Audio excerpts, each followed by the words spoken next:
நம்புகிறவனுக்கு மரணம் என்பது ஒரு முடிவல்ல, அது ஒரு புதிய தொடக்கம்தான். அன்புக்குரிய சகோதர சகோதரிகளே, தவக்காலத்தின் 5வது ஞாயிற்றுக்கிழமையில் இருக்கிறோம். இந்த ஞாயிற்றுக்கிழமையில் காஸ்பல் ஹீலிங் மினிஸ்ட்ரி வழியாக உங்களை சந்திப்பதில் மகிழ்ச்சி அடைகிறேன்.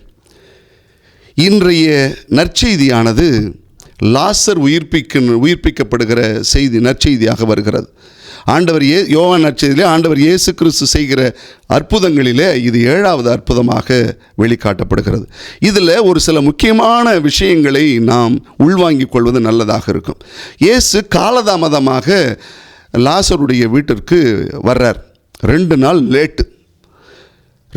லேட்டு. இதுலேருந்து நாங்கள் எப்போ கூப்பிட்டா நீங்கள் லேட்டாக வரீங்க, அப்படி தான் உங்கள் மேலே என் மேலே உள்ள அக்கறையா அப்படின்னு கேட்பாங்க. அது இல்லை. இங்கே இயேசு 2 நாள் லேட்டாக வந்தார் அப்படின்னு சொல்கிறது ஒரு மேலான ஒரு மாட்சியை வெளிப்படுத்துவதற்கான ஒன்றாக காண்பிக்கப்படுகிறது. அதோடு மட்டும் இல்லை, மார்த்தா மரியா இவர்கள் இருவரினுடைய நம்பிக்கை எப்படின்னா, இயேசுவினுடைய அதிகாரம் உயிர்த்தெழுதலுக்கு மேலானது. உயிர்த்தெழுதலின் அதிகாரம் இயேசுவினுடைய அதிகாரம் என்பதை வெளிக்காட்டுகிறார்கள். அதனால்தான் உயிர்த்தெழுதலின் வாழ்வும் நானும், உயிர்த்தெழுதலும் வாழ்வும் நானே என்று சொல்கிற அந்த வார்த்தையை மார்த்தா இன்னும் அழுத்தம் திருத்தமாக சொல்வார். அன்போடு மட்டுமல்ல, இயேசு அழுதார் என்று விவிலியத்திலேயே மிக சுருக்கமான ஒரு சொற்றொடர் என்றால் அது இதுதான் சொல்லுவாங்க. அப்படி இயேசு கிறிஸ்து அழுதார். இயேசு அழுதார் என்று சொல்லுகிற பொழுது இயேசுனுடைய மனிதத்தன்மை அங்கு வெளிப்படுது. நம்முடைய துக்கத்தில் அவர் பங்கெடுக்கிறார் என்பது தான். இப்போ அதோடு மட்டுமல்ல, இயேசு 4ஆம் நாள் லாசர் கல்லறைக்கு சென்று அந்த கல்லறையில் பார்க்கிறோம். கல்லறையில் இயேசு சென்று உயிர்ப்பிப்பதை பார்க்கிறோம். இங்கே யூதர்களுடைய நம்பிக்கையையும் நாம் கொஞ்சம் யோசித்து பார்க்கணும். யூதர்கள் நம்பிக்கை எப்படி? ஒரு மனிதன் இறந்து விட்டான் என்று சொன்னால் 3 நாட்கள் வரை அவனுடைய ஆவி அங்கேயே சுற்றி கொண்டிருக்கும். அதன் பிறகு 4ஆம் நாள் தான் போகும், அவனை விட்டு கடந்து போகும் என்று சொன்னேன். ஏன்னா 3 நாளுக்கு பிறகு 4வது நாள் பாடி அழிய ஆரம்பிச்சிடுது அப்படின்னு சொல்லி. அதனால் 4ஆம் நாள் தான் இயேசு வர்றாருன்னா, இங்கே இன்னொரு விஷயம் என்ன சொல்லுகிறார்கள் என்றால், மனிதன் அழிந்து போகிற நிலைமையில் அதற்கு மேலே உண்மையே லாசர் உறங்கினார் என்றல்ல, அவர் இறந்து போயிருந்தார், அவர் உயிர்ப்பித்தார் என்று தான் இந்த 4வது நாள் அற்புதமானது வெளிக்காட்டப்படுகிறது. அதோடு மட்டுமில்லை, அவர் கல்லறைக்கு போகிறார், கல்லை விலக்கி விடுங்கள் என்று சொல்லுகிறார். ஏன்னா யேசுநாசா மேலே முடியாத மாதிரி அப்படிலாம் கிடையாது.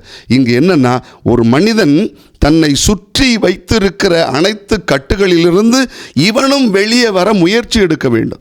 எப்பயுமே அந்த கல்லை விளக்குங்கள் என்று சொல்லும் பொழுது அந்த கல்லை விளக்குவதற்கு மற்றவர்கள் துணை புரிகிறார்கள். ஒரு மனிதன் தன்னை சுற்றி இருக்கிற, தன்னை கட்டி வைத்திருக்கிற கட்டுகளிலிருந்து அவன் விலகி வர வேண்டும். இறைவனுடைய அருள் இன்னும் அதிகமாக செயல்படும் என்பதற்காக. அன்புக்குரியவர்களே, இவனுடைய கட்டுகளை அவிழ்த்து விடுங்கள் என்று ஒரு விளக்கங்கள் இருக்கிறது. அப்படின்னா என்ன அர்த்தம்னா, அதான் நம்மை சுற்றி இருக்கிற கட்டுகள் அத்தனையும் அகன்று போகட்டும்.